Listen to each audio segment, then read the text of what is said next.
Hello friends. तो visa की success को इंश्योर करने के लिए जो सबसे ज़्यादा ज़रूरी होता है वो होता है कवरिंग लेटर और आपकी आइटनरी। पर अगर हम शेंजन वीज़ा की बात करें तो ये कहा जाता है कि आपका 60 to 70% जो वीज़ा है वो वीज़ा ऑफिसर आपके कवरिंग लेटर को देखकर ही डिसाइड करता है। तो कवरिंग लेटर क्योंकि बहुत इंपॉर्टेंट है, जिसमें आपने अपने प्रोफाइल को डिस्कस करना है और किस प्रकार से कवरिंग लेटर की वर्डिंग होनी चाहिए, क्या क्या चीज़ें उसमें मेंशन करनी चाहिए। और साथ ही साथ आज की इस वीडियो में हम डिस्कस करेंगे कि आइटनरी जो है day wise itinerary Shenzhen visa के लिए किस प्रकार से हमें बनानी चाहिए। बहुत से मेरे फ्रेंड्स ने बाकी जो वीडियोस थी मेरी शेंजन वीज़ा का कंप्लीट प्रोसेस मैंने एक्सप्लेन किया हुआ है, जिन लोगों ने वो वीडियो नहीं देखी वो देख सकते हैं। तो आज की ये जो वीडियो है वो है शेंजन वीज़ा के लिए कवरिंग लेटर और कवरिंग लेटर की वर्डिंग। और ये वो कवरिंग लेटर है जो मैंने खुद बनाया और मैंने ही उसके ऊपर अपनी एप्लीकेशन जो सबमिट करी थी।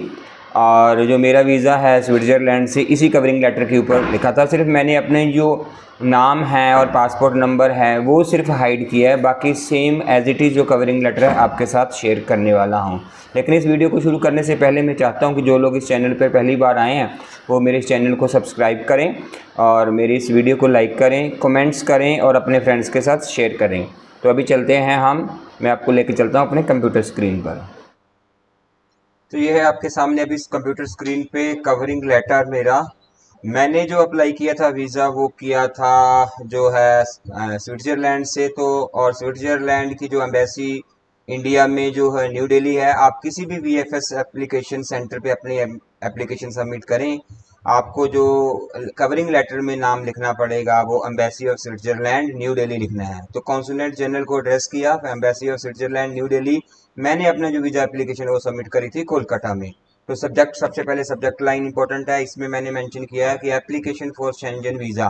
ब्रैकेट में आप लिखना चाहें तो लिख सकते हैं टाइप सी, क्योंकि ये टूरिस्ट वीज़ा जो होता है विजिटर वीज़ा होता है वो टाइप सी कैटेगरी का होता है। फोर किसका अपना नाम लिखा यहाँ पर, फिर अपना पासपोर्ट नंबर लिखा, जो मेरी डिटेल है वो मैंने हाइड कर दी है। उसके बाद एंड, उसके बाद मैंने क्योंकि मैं अपनी पूरी फैमिली के साथ अप्लाई किया था मैंने, तो मेरी वाइफ का नाम, उनका पासपोर्ट नंबर और उसके बाद मेरा बेटा भी हमारे साथ ट्रेवल कर रहा है तो इसलिए उसका नाम और उसका पासपोर्ट नंबर। तो ये तो हो गया आपका सब्जेक्ट। उसके बाद डियर सर मैम, क्योंकि हमें जो वीज़ा ऑफिसर है कॉन्सुलेट जनरल है वो मेल है फीमेल है नहीं पता तो हम दोनों लिख देंगे आई। उसके बाद फिर आपका नाम, होल्डिंग, पासपोर्ट नंबर क्या है एंड माई वाइफ, उनका पासपोर्ट नंबर क्या। आई से मैंने इसलिए स्टार्ट किया क्योंकि इसमें मैं मेन एप्लीकेंट था, सारे डॉक्यूमेंट्स ज़्यादातर मेरे लगे थे। Holding passport number this along with our son का नाम, holding passport number this, are planning to travel to Switzerland and France from 1 to 10 October 2022 for tourism purpose. हम प्लान कर रहे हैं स्विट्जरलैंड और फ्रांस में जाना इससे इस डेट तक, और क्या पर्पज है, टूरिज्म पर्पज है। Therefore we are looking forward to getting Schengen visa for our travel, इसलिए हमें अपने ट्रेवल के लिए शेंजन वीजा चाहिए, हम उसकी आपसे डिमांड कर रहे हैं। उसके बाद हम लिखेंगे अपनी, मैंने लिखी थी अपने employment detail. I have been working in the education sector, क्योंकि मैं एजुकेशन सेक्टर में काम करता हूँ तो मैंने लिखा एजुकेशन सेक्टर, कब से काम कर रहा हूँ, इतने सालों से कर रहा हूँ, सिंस 2000। आप अपनी डिटेल लिखेंगे इसमें अपने अकॉर्डिंग, अपने प्रोफाइल के अकॉर्डिंग। बिजनेस कर रहे हैं तो बिजनेस लिख करेंगे, जॉब है तो जॉब के बारे में लिखेंगे। करंटली आई वर्क एज, आप किस पोजीशन पे काम कर रहा हूँ मैं वो मैंने अपना लिखा। वर्क एज डैश, किस कंपनी में काम कर रहा हूँ उसका शॉर्ट्स में एड्रेस दे दिया। My gross monthly salary is this, मेरी सैलरी कितनी है वो मेंशन की, और साथ में dash INR after taxes, per month मुझे टैक्सेस डिडक्ट करके अगर TDS कटता है तो कितनी सैलरी मिलती है। Salary slips of the last 3 months and NOC cum leave approval letter from my employer are attached with this application for your reference. तो 3 month की सैलरी स्लिप अटैच करी थी वो लिख दिया, साथ में NOC लीव अप्रूवल लेटर मैंने जो है आपके रेफरेंस के लिए अटैच किया है, ये मेंशन किया। I intend to return to India, मैंने ये मेंशन किया कि मैं रिटर्न इंडिया वापस आऊंगा विद माय फैमिली, अपनी फैमिली के साथ, after the end of our France and Switzerland trip के बाद ऑन 10 अक्टूबर को मैं वापस आ रहा हूँ। क्यों, as I have to report back to my employer and continue at my job on 11, क्योंकि नेक्स्ट डे से मेरी जो जॉब पे मैंने कंटिन्यू करना है, इसलिए इस डेट को मैं वापस आऊंगा। तो यहाँ पर एक मैं इंपॉर्टेंट बात आपको बताना चाहूंगा कि जो आपकी जो ट्रैवल आइटनरी है उसके अकॉर्डिंग ही आपने यहाँ पर डेट मेंशन करनी है, और साथ में ये क्लियरली आपका जो NOC है जो लीव अप्रूवल लेटर आपने लिया है वो आपका उसमें वो ही डेट मेंशन होनी चाहिए जो आपकी सैंक्शनड लीव है। उस लीव का एक दिन का गैप डालकर आप नेक्स्ट डे आपको अपने एम्प्लॉयर को शो कर सकते हैं, जहाँ आप नेक्स्ट डे भी आप बता सकते हैं कि मैं नेक्स्ट डे ही ज्वाइन कर लूँगा अपनी ड्यूटी में वापस आने के बाद। तो ये मैंने लिखा। उसके बाद हम ट्रैवल क्यों करते हैं, किस लिए, हमारे जो बैकग्राउंड लिख दी, ट्रैवल लव के हम we are travel enthusiast and love to explore different places, हमें अच्छा लगता है घूमना। Having travel the length and breadth of our India we have already travel different countries, क्योंकि हम इंडिया में घूमने के बाद भी हम कुछ और कंट्रीज में, जैसे मतलब आप सिंगापुर गए, दुबई गए, मलेशिया गए, कहीं गए हैं तो आप उसको थाईलैंड गए तो इसमें मेंशन कर सकते हैं। अब मैं स्विट्जरलैंड क्यों जाना चाहता हूँ थोड़ा सा मेंशन कर दिया। Switzerland and France are dream destination to travel, क्योंकि बहुत अच्छी चीज़ें हैं, हमारा ड्रीम है। Me and my wife also have, अगर आपके पास कोई और वीज़ा हो तो इसमें मेंशन किया जा सकता है। फिर हमारा आर ब्रीफ डे वाइज जो एक ब्रीफ है, ये एक जो हम डिटेल्ड ट्रैवल आइटनरी बाद में बनाएंगे, लेकिन एक ब्रीफ लेटर के अंदर मेंशन किया था कि 1 to 4 अक्टूबर कहाँ रहेंगे। ये इसलिए मेंशन करना होता है ताकि जो वीज़ा ऑफिसर है वो आपके इस लेटर को देखकर ही उसको एक क्लियर आपका जो एक व्यू पॉइंट मिल जाए और उसको आपको वीज़ा का पॉजिटिव डिसीजन देने में उसको एक मतलब उसमें अंदर एक पॉजिटिव इंप्रेशन बन जाए। तो इतनी 4 तारीख को हम इस शहर में रहेंगे, किस जगह पे ठहरेंगे वो लिख दिया। तो उसके बाद नेक्स्ट 4 दिन कहाँ रहेंगे, लूसरन में रहेंगे हम इस शहर पे। तो ये जो मैंने इसमें मेंशन कर दिया था अपने ब्रीफ कवरिंग लेटर के अंदर, तो आप देख सकते हैं स्क्रीन पे। इसके अकॉर्डिंग आप भी अपना लेटर बना सकते हैं। उसके बाद जो नेक्स्ट पैराग्राफ मैंने लिखा था कि मेरी जो फाइनेंशियल जो हेल्थ कैसी है, financial solvency, I declare that I am financially sound, कि मैं फाइनेंशियली साउंड हूँ और मेरे पास इतने एक्सपेंसेस हैं, comfortably bear to able to bear the expenses of this trip, currently have dash, आपकी जो बैंक स्टेटमेंट लगाई है उसके अकॉर्डिंग आपके अकाउंट में कितनी सेविंग है वो मेंशन कीजिए। Which I have saved over the period of time from my salary, वो मैंने कैसे सेव किया वो भी मैंने मेंशन किया कि मैंने अपनी सैलरी से कुछ समय से लगातार कोशिश करके उसको सेव करी है। तो आप अगर बिजनेस है तो आप बिजनेस इनकम से लिख सकते हैं कि मेरी सेविंग है। I also have saving of dash I नर एज फिक्स डिपॉजिट, अगर आपके पास कोई एफडी है वो लिख दीजिए। और आपके पास अगर पीपीएफ अकाउंट में कोई फंड है, तो किसी प्रकार से म्यूचुअल फंड में कोई अकाउंट है तो वो फंड है आपके पास तो वो भी आप मेंशन करके उसकी स्टेटमेंट लगा सकते हैं। माई वाइफ टू है, अगर आपके जो पार्टनर साथ में ट्रैवल कर रहे हैं, आपके हस्बैंड या वाइफ, उनके अकाउंट में कुछ फंड्स हैं तो वो भी उनकी स्टेटमेंट भी साथ में लगाई जा सकती है। उसके बाद मैंने अपने बेटे के बारे में लिखा, अरसान, उसका नाम लिख दिया Arsan dash, who is currently studying in grade 9 is also travelling with us, किस स्कूल में कहाँ है वो भी आप मेंशन कर सकते हैं। उसकी कोई डिटेल आपको एनओसी वगैरह देने की जरूरत नहीं, खासतौर पर स्विट्जरलैंड के वीज़ा के लिए। In his passport our permanent home address is mentioned which is as follow, क्योंकि हमारे केस में क्या था कि मेरे जो बेटे का पासपोर्ट है उसमें एड्रेस थोड़ा डिफरेंट था हमारे से। हमारे पास जो पासपोर्ट है उसमें हमारा जो नया एड्रेस है, यहाँ पर अभी हम रह रहे हैं जिस सिटी में है वो है, लेकिन हमारे बेटे के पासपोर्ट में उसका जो पुराना एड्रेस था, हमारा परमानेंट होम एड्रेस, तो उसमें हमने मेंशन कर दिया था ताकि वीज़ा अफसर के मन में कोई डाउट ना रहे कि बेटे के पासपोर्ट में अलग एड्रेस है और आपका अलग है। उसके बाद हमने मेंशन किया, therefore we do hereby take the opportunity to submit our valid passport, submit करते हैं visa forms duly filled signed along with the following supporting documents for your kind perusal, क्या क्या डॉक्यूमेंट्स के लिए हमने लगाए हैं वो लिख दिया गया। Day wise detailed travel itinerary जो आगे आपके साथ डिस्कस करूंगा वो लगाई थी। फ्लाइट आइटनरी, यहाँ मैं मेंशन करना चाहूँगा कि शेंजन वीज़ा के लिए कोई ज़रूरी नहीं है कि आपको कंफर्म टिकट, फ्लाइट टिकट से ही वीज़ा गारंटीड है, तो मैंने नहीं लगाई थी, सिर्फ एक फ्री ऑफ कॉस्ट आइटनरी लगाई थी और उसमें मैंने लिख भी दिया था साथ में कि I will purchase the tickets after getting the visa, कि वीज़ा के बाद मैं अपने टिकट खरीदूंगा। अभी मैंने सिर्फ आपको एक ट्रैवल आइटनरी, फ्लाइट आइटनरी दी है।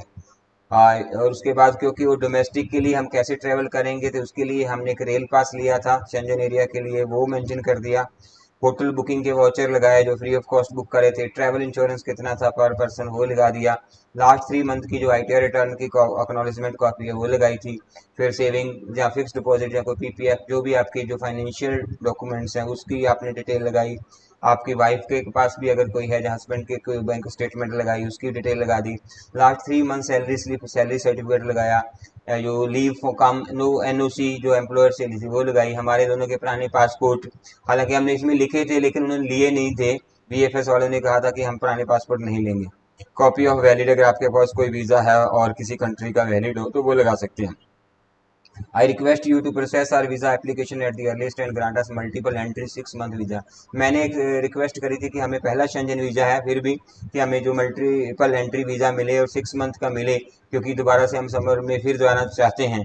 तो लेकिन हमें हमारे केस में 6 मंथ का तो नहीं मिला, लेकिन हमें 3 मंथ का जो मल्टीपल एंट्री वीज़ा मिल गया है। और मैंने लिख दिया please feel for us to contact us if your office require any further information, thanking you sincerely. उसके बाद हमने तीनों के जो नीचे, क्योंकि एक ही एप्लीकेशन में तीनों के नाम लिख दिए और नीचे साइन करके साथ में बाकी डॉक्यूमेंट लेके VFS को दे दिए गए।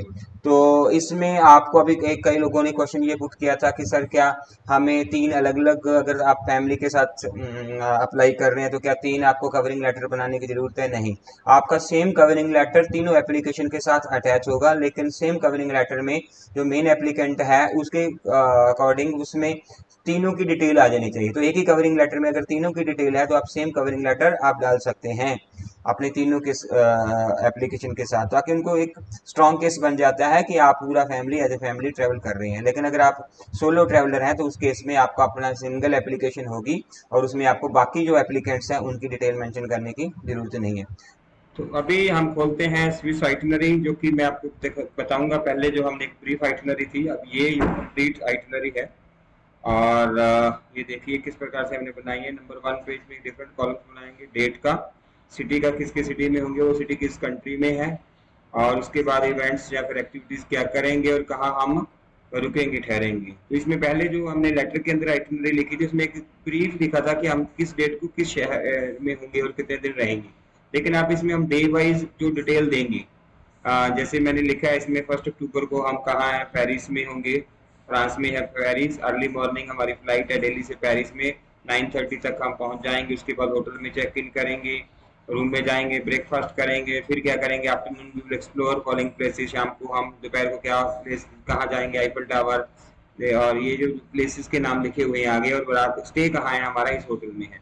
2 को कहाँ है, वो भी पेरिस में है, कहाँ जा रहे हैं हम, डिज्नीलैंड पेरिस में जा रहे हैं।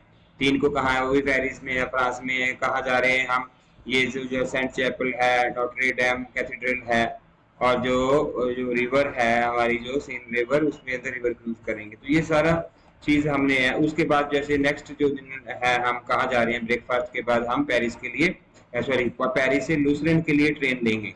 लूसरेन पहुंचेंगे, वहाँ होटल में चेक इन करेंगे, और फिर शाम को हम वहाँ पर जो बोट एंजॉय करेंगे। और किस होटल में रहेंगे लूसरेन में, वो भी हमने उसमें मेंशन कर दिया, होटल का एड्रेस दे दिया, फोन नंबर दे दिया। फिर 5 को कहाँ जा रहे हैं, 6 को जैसे फिर लूसरन में ही है, फिर 6 को हम इंटरलाकेन में है, स्विट्जरलैंड में ही है, क्या क्या एक्टिविटीज कर रहे हैं वो सारी की सारी इस आइटनरी के अंदर हमने मेंशन करी हुई है डिटेल में।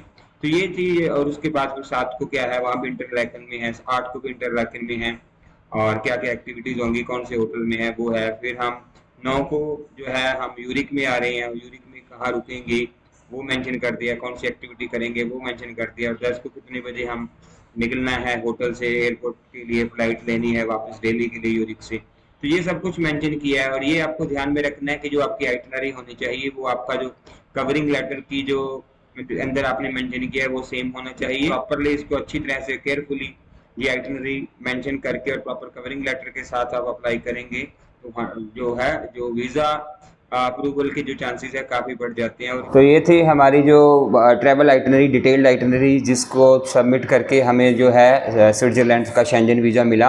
और इससे पहले मैंने आपको कवरिंग लेटर भी दिखा दिया है, इसी कवरिंग लेटर और इसी ट्रैवल आइटनरी के साथ। ये बहुत इंपॉर्टेंट है, बहुत से लोगों ने इसके ऊपर क्वेश्चन पुट किया था, तो होप करता हूँ कि मैंने आपके जो डाउट्स हैं कवरिंग लेटर और ट्रैवल आइटनरी के बारे में वो शेयर कर दिए होंगे। तो आपको अगर ये हमारी वीडियो अच्छी लगी है तो इसको लाइक कीजिए, शेयर कीजिए अपने फ्रेंड्स के साथ और हमारे चैनल को सब्सक्राइब कीजिए। Thank you.